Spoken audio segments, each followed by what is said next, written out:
প্রথমেই তোমরা কমেন্ট করে আমাকে এটা জানাও, এক প্লেট মোমো খাওয়ার জন্য তোমরা এক্সট্রিম কত দূর যেতে পারো।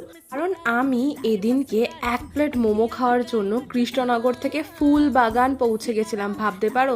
আগের দিনটা তোমরা দেখেছো ক্যাফেতে আমি মোমো খুঁজেও মোমো পাইনি, তো সেই দুঃখে আমি ফুলবাগান পৌঁছে গেছি। অ্যাকচুয়ালি কলকাতায় আমার একটা কাজ ছিল, তো ফিরতি পথে বন্ধুরা বললো চল সবাই মিলে ফুলবাগান যাওয়া যাক।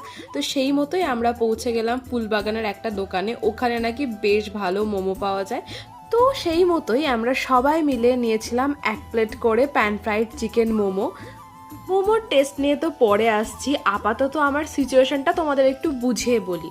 একে তো আমার মোমো খাওয়ার প্রচণ্ড ক্রেভিং হচ্ছিল, তারপরে এরকম ভ্যাপসা গরম, আর এই প্যান ফ্রাইড মোমোটাও যেহেতু সদ্য বানিয়ে দিয়েছে তো আগ জ্বলন্ত গরম ছিল।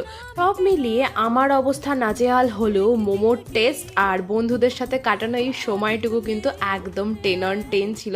আর তোমাদের এরকম মিনি ব্লগ ভালো লাগলে তোমরা জানো করতে হবে চ্যানেলটাকে সাবস্ক্রাইব।